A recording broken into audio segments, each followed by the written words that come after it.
Bom, mais uma vez estamos aí no nosso regime domiciliar, no que tange a aula de processo penal 1, 8 de maio de 2020. A aula de hoje vai consistir na correção do gabarito, tudo bem? Dos exercícios. Deixando claro, a aula passada a gente já corrigiu o primeiro, né? Terminamos ou não? Quer que eu dê uma olhada? Conversa comigo aí, Roberto. Lembra se nós. Olá, Ronaldo. Lembra se nós Opa, terminamos ou não? se eu não me engano, ficou duas questões para trás. Passa para mim quais são que eu já respondo agora. Deixa eu ver. Até porque, a título de formativa, eu vou dar o questionário corrigido, tá? Então, quem está na aula e está corrigindo o questionário está ganhando formativa. Quem não, se fufu. E eu peço a vocês que não passem para a turma. Deixa que eles assistam a aula ou então eles se virem nos 30, tá bom? Vamos lá. Alguém falou comigo no chat? Tá. Se alguém tiver aí já de antemão, qual é as questões que ficaram ausentes, eu já resolvo. Ó, tem a questão 8, ela pergunta no que consiste o acordo de não persecução penal e qual que é a natureza jurídica. Tá. O acordo de não persecução penal, ele consiste num benefício ao réu despenalizador. No sentido de que trata-se de um acordo entre acusado e Ministério Público, no intento de que, se firmado o acordo, caso seja firmado o acordo, haverá, e cumpridas as suas condições, haverá automaticamente a extinção da punibilidade. Tudo bem? Trata-se de novidade legal prevista no artigo 28A, prevista no artigo 28A do Código de Processo Penal, mas eu repito, veio agora com o pacote anticrime. E a discussão, galerinha, a ser cingida sobre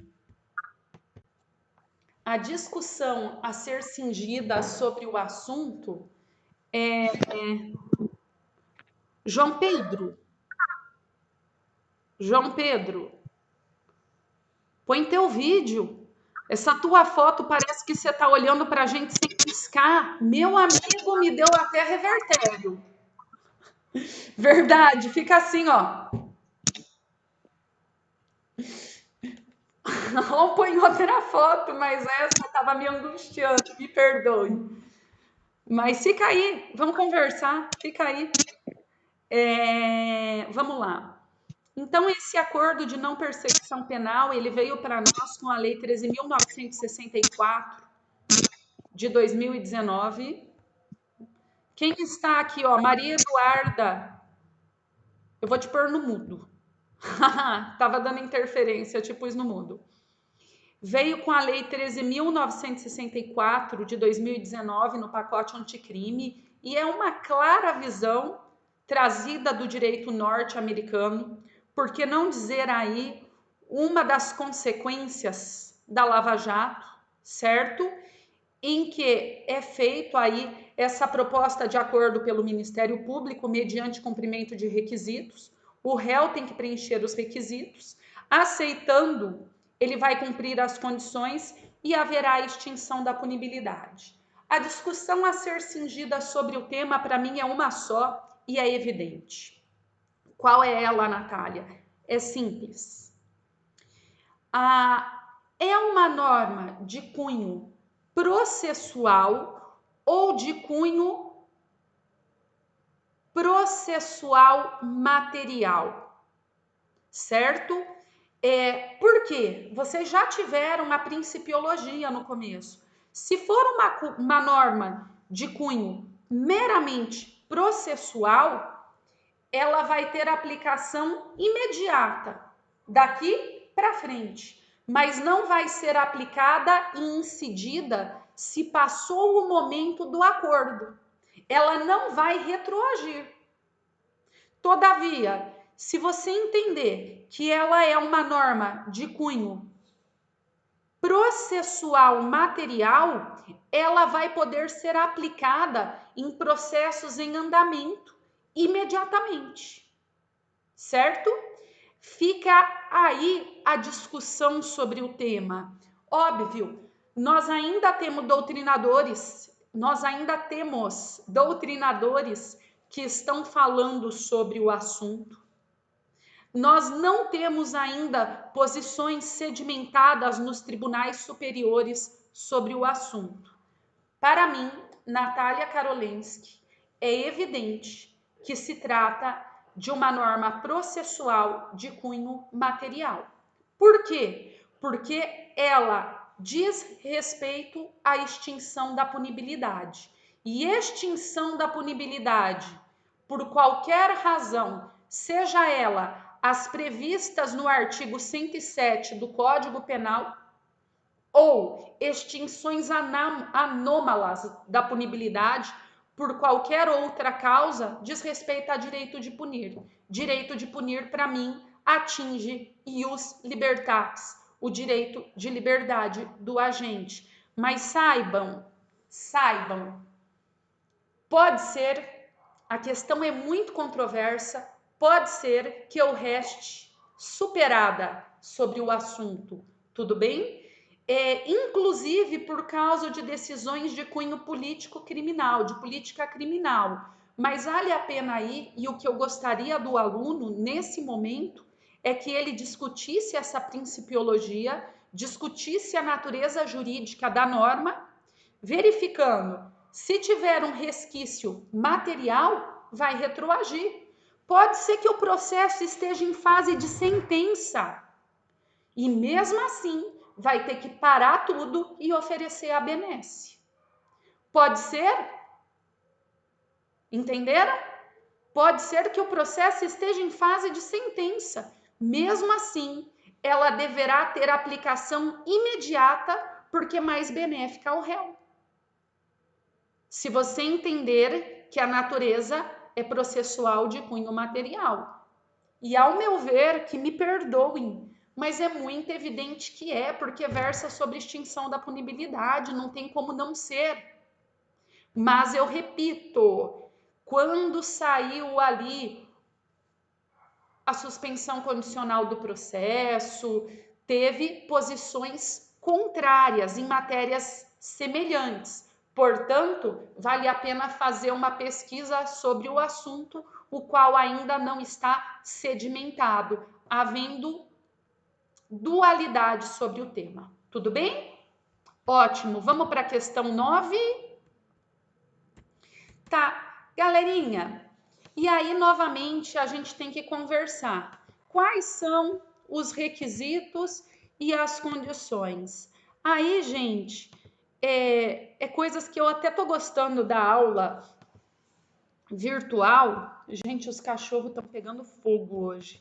Que hoje eu não tô no escritório, não sei se vocês viram, eu tô em casa. Mas, meu amigo, tá difícil, viu? Vamos lá. O cachorro tá com barriga para cima, rolando. Vamos ver se vocês conseguem ver. Duro que não dá, né? Olha que infeliz, fazendo maior bagunça. Não dá. Depois eu chamo... Gente do céu. Sabe o que é isso? Ele quer chamar minha atenção. Ele quer brincar. Pelo menos o cachorro me ama, né? Vocês viram a figurinha que fizeram de mim? Vocês viram? Viu, Roberto? Não? Ronaldo, não viu? Essa figurinha tá no grupo dos professores representantes. Manda para a sala deles. Que beleza. Manda para a sala deles. Eu gostaria que vocês soubessem que aqui dentro há um coração, tá? Vamos lá. Eu falei maldade. Foi, pegaram pesado, não precisava, não precisava. Até porque eu sou super boazinha. Vamos lá. Vocês estão vendo o código de processo comigo, queridos? Então, beleza.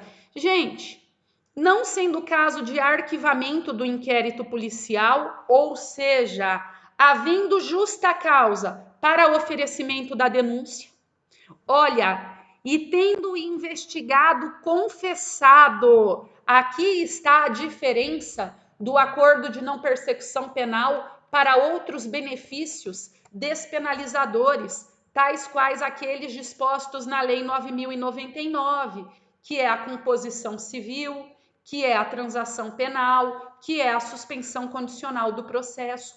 Aqui é obrigatório a confissão formal da infração penal.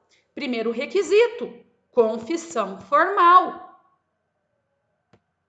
Circunstancialmente, o que isto quer dizer circunstancialmente? Simples, isto quer dizer que ela deve ser uma confissão de acordo com os fatos e não uma confissão C, que eu confesso o delito tal. Não, de acordo com os fatos. Infração penal sem violência e grave ameaça, pena mínima inferior a 4 anos. Suficiência para reprovação e prevenção do crime. Olhem que legal, aqui eu peço a vocês que se atentem que essa reprovação e prevenção é mostrar suficiente como medida punitiva. Porque prevenção e retribuição e reprovação, elas são até critérios relacionados à pena. Outras condições. Então, primeiro, a confissão formal e circunstanciada, crime sem violência, grave ameaça, pena mínima inferior a 4 anos. Condições ajustadas, cumulativas e alternativamente. Daí tá aqui, ó. Reparar o dano, salvo se não for possível, renunciar a bens e direitos, prestar serviços à comunidade ou à entidade pública, pagar prestação. E, gente, aí vocês vão ter que... Aqui é muito simples. Aqui nós temos que somente fazer a leitura da lei para verificar. Tudo bem? Tudo bem? Beleza. Beleza. Tá aqui, então, o artigo 28. Só um pouquinho. Agora, o que eu acho mais importante nós fazermos? Já falamos se é imediato ou não, que era a 10ª questão. O que eu acho mais importante nós fazermos? A gente precisa responder às atividades, especificamente no que tange aos casos concretos que eu passei para vocês, que eu acho que é a maior dúvida. Corroboram? Corroboram comigo? Ótimo. Então, vamos lá. Vamos verificar aqui as outras atividades. Gente, eu tô me perdendo hoje nesse... Tá. Só um pouquinho. Vejam se eu estou certa. A próxima atividade é a do dia 24 de março, é isso? Tá. A título de esclarecimento, eu vou precisar que vocês vão conversando comigo. Condições da ação, resumidamente, elas se referem ao exercício do direito de ação sob pena de ser considerada carente, julgada sem resolução do mérito. Ao passo, mas olhem, há uma relação processual instaurada e será julgada sem resolução do mérito. Ao passo que os pressupostos processuais estão ligados à própria existência e validade da relação do processo. São questões prejudiciais que sequer permitem o julgamento por si só. Tudo bem? Isto é matéria mais pertinente ao processo civil, que eu cobro de vocês para vocês verificarem que o processo civil se aplica subsidiariamente ao processo penal. Não demanda grande dificuldade nessa questão, demanda meramente uma leitura de doutrina. Não vamos perder tanto tempo com isso, tá bom? Ótimo, vamos para a próxima.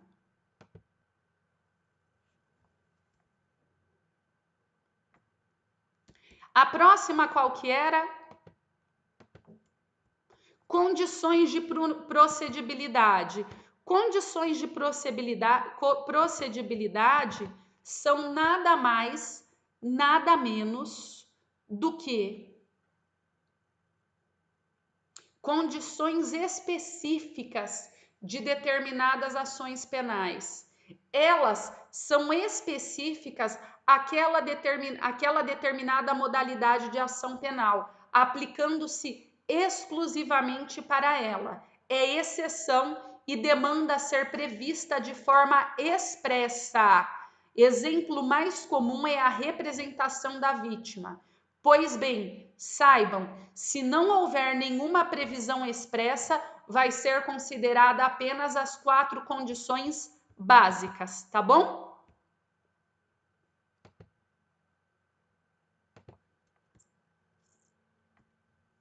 Espécies de ação penal. Ai, gente, essa aqui a gente já até sabe de cor e salteado, e eu vou até pedir para a gente já ver no próximo dia de atividade. Mas quais são as espécies de ação penal de acordo com a legitimidade ativa?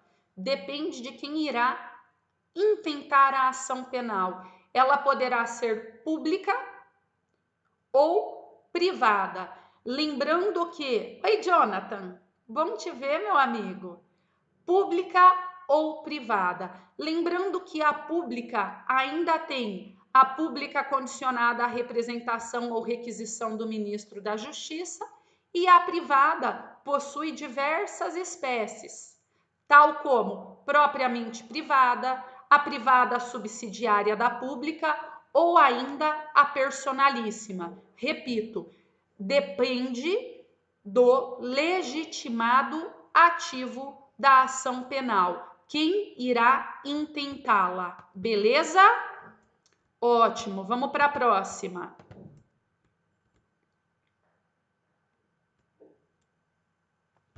Tá. Galerinha, quais são as distinções da representação do ofendido para a requisição do ministro da Justiça? Aqui nós estamos diante e analisando os 2 institutos condicionantes da ação penal pública, que é a representação da vítima e a requisição do ministro da Justiça.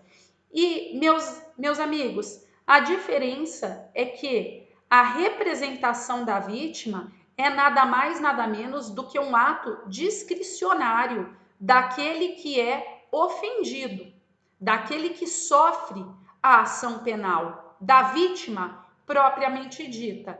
Enquanto a requisição do ministro da Justiça, nós temos que ver este instituto não como um ato discricionário da pessoa, mas sim como um ato também discricionário, mas que não deixa de ser, sob nenhuma vertente, um ato de cunho político, por quem ocupa o cargo de ministro da Justiça. As requisições relacionadas à ação penal pública, nesta vertente, elas são sim relacionadas a contexto político. O ministro não está trazendo aspectos da sua vida privada, tal como na representação, mas sim representando a sociedade no cargo com um ato discricionário, mas repito, de cunho político. Tudo bem? Inclusive, A título de curiosidade, nós sabemos que, e já vimos por diversas vezes, se não houver representação, sequer há instauração da ação penal pública. Concorda? Se não houver a requisição, sequer haverá a instauração da ação penal pública. Concordam? E há muito tempo não existia a requisição. Depois de diversos anos, salvo engano, foi noticiado que a primeira existente relacionada a crimes de cenário político foi do Sérgio Moro versus Lula. Tudo bem? A título de curiosidade. Ele pediu a investigação de um crime relacionado a cenário político, sendo que não havia sido até então feito este instituto. Não havia sido instaurado qualquer inquérito penal até então, tá bom? Mas vamos ver aí o que isso vira. Outra. Tá. Agora eu vou passar a pergunta para vocês. Eu quero que vocês me ajudem para a aula ficar um pouquinho mais dinâmica. Estes institutos estão submetidos a prazo decadencial? Responda fundamentadamente. O primeiro a responder aí vai ganhar ponto para a prova. Fica à vontade. Olha o material de vocês, queridos. Pode olhar o material, pode ler sem problema. Qual é o posicionamento?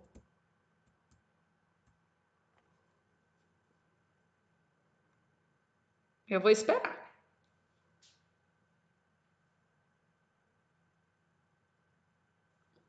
Ninguém? Ninguém quer arriscar?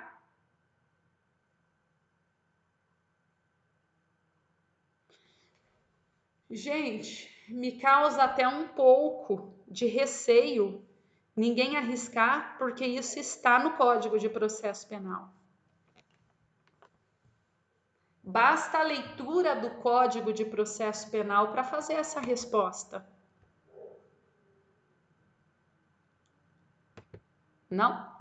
Tá bom. Prazo para requisição. Artigo 38 do Código de Processo Penal. Vamos ler o artigo 38. Salvo disposição em contrário, o ofendido, olhem, o ofendido ou o seu representante decairá no direito de queixa ou de representação, se não exercer no prazo de 6 meses, contado da data em que souber quem é o autor do fato.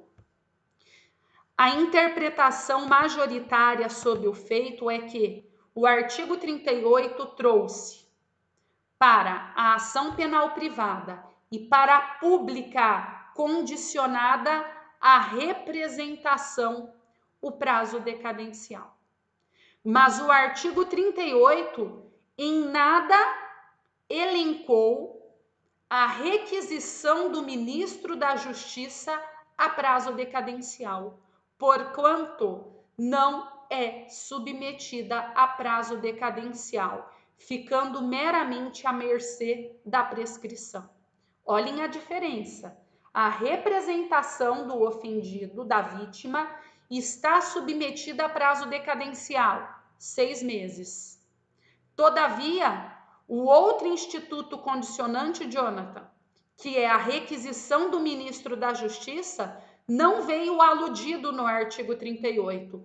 Portanto, não se submete a prazo decadencial, mas meramente a prazo prescricional. Isto é muito importante, sob 2 aspectos. Lembrem, a requisição está relacionado a crime de cunho político, em que o ministro não está agindo como pessoa privada, mas sim como autoridade.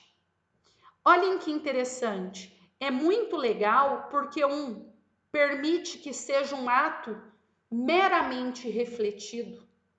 E 2, permite que seja um ato que não precisa ser feito de maneira imediata. Por vezes, pode ser que precisa sim requisitar, mas, gente, nós sabemos que a governança de um país é um tanto pouco complexa. Por vezes, o país já está em descrédito com o cenário internacional, tendo ali poucos investimentos, tendo uma bolsa de valores em queda brusca. Se nessa hora o ministro tiver que requisitar, pode ser que cause ainda mais insegurança política que reflete na economia.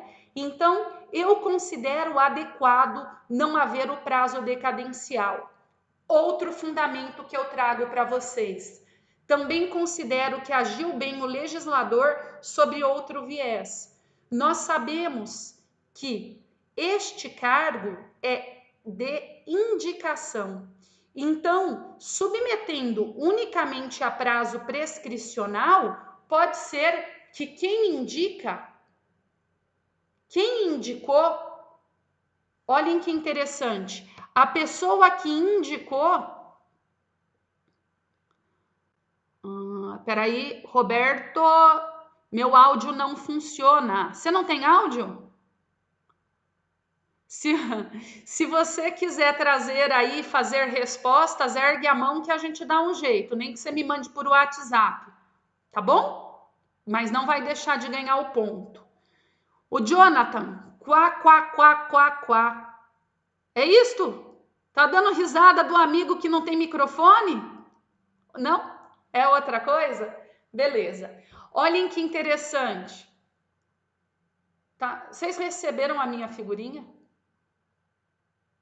Léo, manda para eles, eu tô chocada. Ó, vou continuar. Léo, é para mandar, pode mandar. Eu tô autorizando. Direito da imagem é meu. Pedi pro Léo mandar, ele travou na tela, vejam. Estátua. Meninos, vamos continuar. Por vezes, o ministro sabe que se ele requisitar contra a autoridade que nomeou para o cargo, ele vai cair. Ele vai cair. Este cenário, é para acabar, né, Jonathan? Este cenário trazido à tona, que nós estamos conversando, será que vocês veem alguma similitude? Uma similitude com o que nós estamos vivendo na atualidade? Briga de ministro da Justiça com o presidente, etc. Óbvio, nós não estamos falando de nenhum crime mediante requisição, mas deixa muito claro que, por vezes, o ministro não vai querer requisitar contra o presidente que lhe nomeou. Mas nada impede que, não havendo a submissão a prazo decadencial, que o próximo ministro, óbvio, apenas submetido a prazo prescricional, o faça e consiga a justiça que a gente precisa. Tudo bem? Vamos continuar.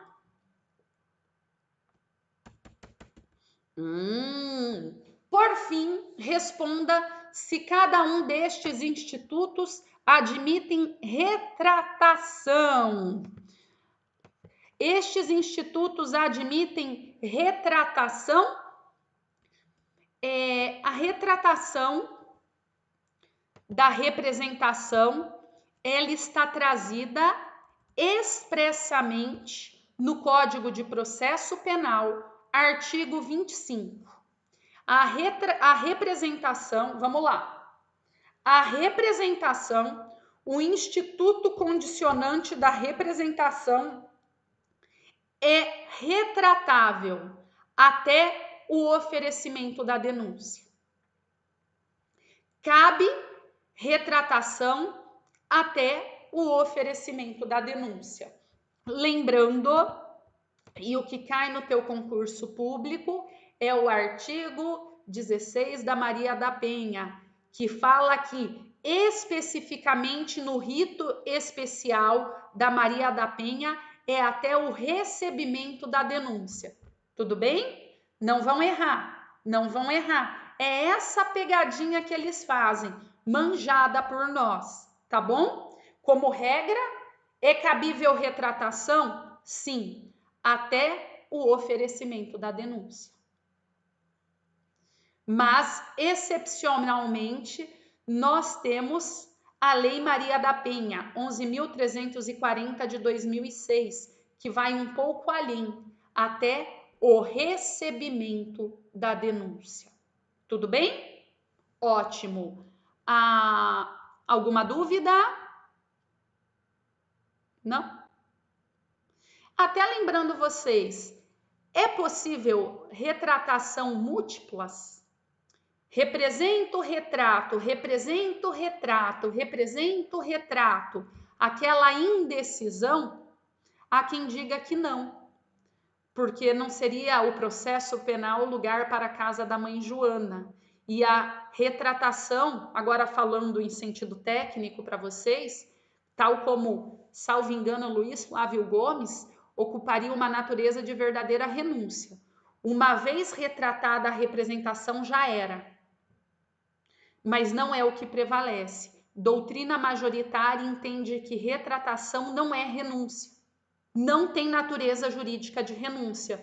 Portanto, são possíveis as retratações múltiplas, desde que no prazo decadencial de 6 meses. Certo? Porque ela não tem natureza de verdadeira renúncia, a qual seria aí sim irretratável. Agora, a outra questão é: comporta a requisição do ministro da Justiça a retratação? A requisição do instituto condicionante da requisição na ação penal pública comporta retratação? Olhem que interessante. O Código de Processo Penal, ele foi categórico e específico. O artigo 25 falou de retratação apenas no que tange a representação. No que tange a outra modalidade de ação penal pública condicionada, a outra modalidade, qual seja requisição do ministro da Justiça, ele restou silente. Portanto, a doutrina, ela traz para nós, sobre o assunto, duas posições. A primeira e minoritária é que não cabe retratação. Sabe por quê? A justificativa da doutrina é que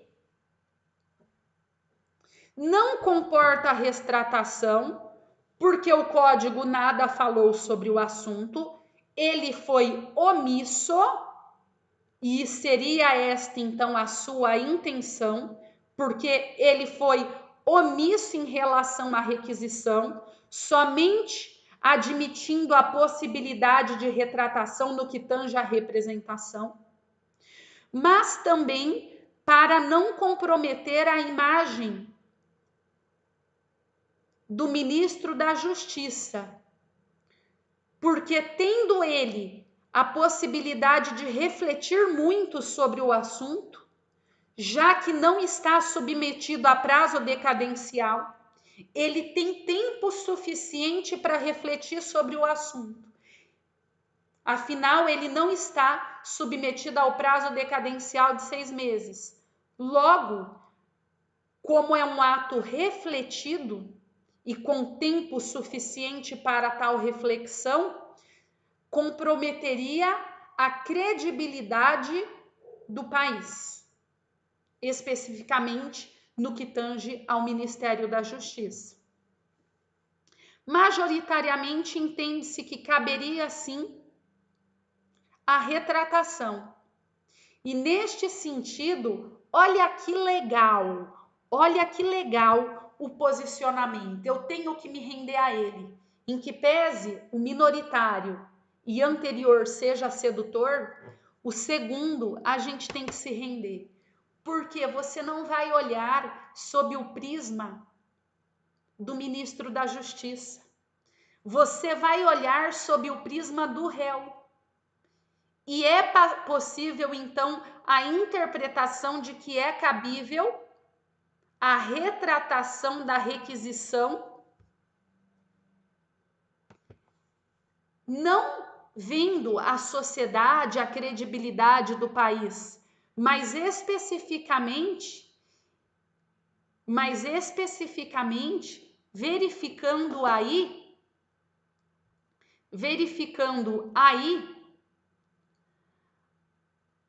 o benefício ao réu numa analogia em seu benefício. Tudo bem? Você não vai olhar para o ministro, mas sim para o réu. Benefício ao réu. Fechou?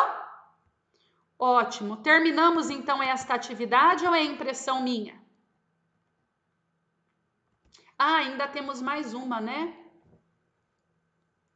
A representação possui caráter objetivo ou subjetivo? Fundamente sua resposta.